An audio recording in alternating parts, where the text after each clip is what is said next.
going on, traders? It's Ricky with TechBud Solutions. So just another recap on today's trading. Ended up being a red day for myself. Ended up trading two different stocks. Both I did two trades on CERU, and then my other trade on XGTI. Ended up losing overall with what I was able to squeeze in with CERU. I almost broke even, but lost about like $4. Gonna do a little recap on today's trading. Again, just to show and share my whole thought process. I definitely did do a lot of mistakes when it came to today. But yeah, I wasn't really feeling it today. I have a lot going on, and that's definitely something that I want to make sure that you guys understand, that it's not about trading every single day, especially if you're not in it. Because it is definitely a very competitive market. So I wasn't acting quick enough. Didn't lock in the profits when I was up on CERU. Didn't lock them in. Ended up stop lossing out and lost a little bit over $80. But on that single trade, and I stopped loss almost right below the support, so I cut losses pretty short. So I'm just going to start sharing my screen and share my whole thought process. I do want to give a huge shout out to all the members that participated in today's event. It was a very active group chat today, so thank you guys for that. If you guys haven't done so already, feel free to click on the link in the description. It will take you to our Facebook platform where you can ask to join. Altogether, we're a little bit over 8,000 members worldwide, and then we provide you with a series of links within our group chats that can best fit your needs. Let's go ahead and get into it. So let's start with XGTI, based on this being one of the first trades that I ended up going into this. So this is a 2-day analysis with the Fidelity platform on the advanced chart. With this 2-day analysis, you can see that there's a support around $1.50, somewhat of a resistance around $1.55, and an overall resistance around $1.65. So during pre-market hours, again, if you guys haven't seen my video, that is under my helpful videos within my YouTube channel playlist. But it identified this is aftermarket, right? Identified the support at 150, and then pre-market identified the resistance around 165. Although it did go above it, realistically, it touched it once here, and it touched it a couple of times within pre-market hours. So we knew where the resistance was. As it was getting closer to open, ended up taking a huge dip, which is very common. And where do you expect this bounce to be? Well, based on previous supports, if it doesn't bounce at 155, where else can it go? Again, we're being very patient with the bounce. Ended up getting the alert when it went below 155. I could have gotten in at 150, but didn't. I just shouted it out to the group, letting them know that they can perform their own technical analysis and see if they can identify any potential. I was using this RSI indicator, which shows you, if it's overbought or oversold, or if it's a good buy or bad buy. And you can tell within this point that it was, bouncing on this line. It was considered to be a good buy, right? So I was considering going in. The EMA line wasn't really showing me that it was showing signs of upward momentum, and then it just had a huge spike. Within that spike, I was able to get in within 155, hit highs of about 158, and then I stop lossed out within 154.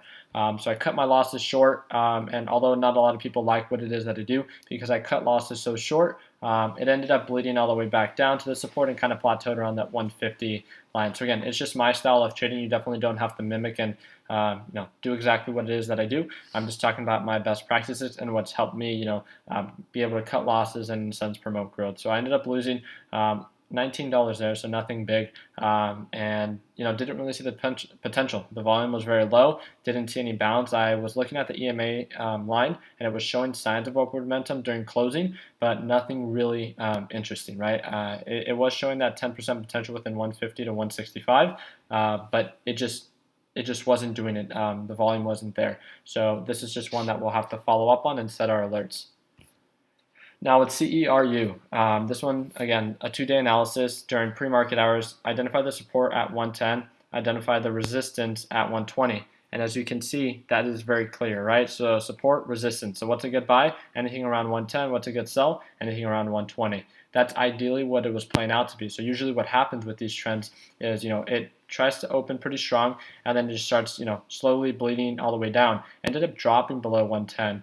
And I know a lot of traders had to cut their losses with this one. We're down pretty bad, and that's why I try to focus so much on cut your losses short, because you could always catch it at the bounce. That's ideally what I did. So it built the support. It really stayed at 107 for a really long time. So I knew that that was a strong support. So identifying that, I wanted to see signs of upward momentum. Then it went from 108 to 110. I ended up getting filled at 108 and then started rising up. Again, I was occupied. I was going within my day, and it spiked up all the way to 118, and I didn't catch it. That would have been huge from 108 from 108 to 118, that would have been my nearly 10% profit for the day. Ended up coming all the way down, and then with that, I was able to sell at 113, but not ideally, the price point that I wanted to sell at. So again, it's about being focused. If you're not feeling it, then there's nothing wrong with watching, but you should definitely not risk your money, and that's what I learned from today. So I definitely want to make sure that I work on that. And again, I use that RSI indicator, showing that right now that it was considered a good buy, during these points that it was considered a good sell, and then came back down. So it's a good indicator that I would suggest if you have the access to. It's under indicators and then under RSI. But that's pretty much it. I ended up trading it a little bit before. I got in at 117 and then stop lost that when it fell below 114, 115.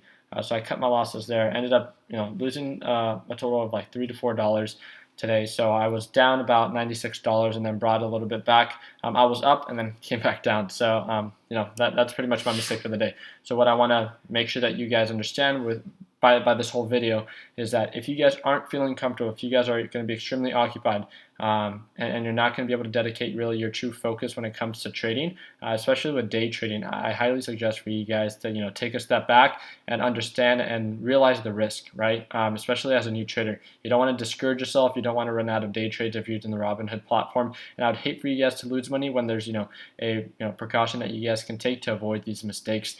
So there's nothing wrong with watching. You guys can do the simulation trading, paper trading, but you definitely should not be risking your money if you don't feel comfortable or fully committed to what it is that you're about to do.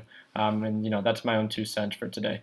If you guys haven't done so already, we'd really appreciate it if you guys can subscribe. We're nearly hitting 6,000 subscribers within our YouTube platform, and we have a series of helpful videos that I've created in an effort to give you guys a better understanding on what's helped me with investing, as well as just different tips and tricks on how to be successful. And we do upload quite a bit of car videos with the different supercars that we own.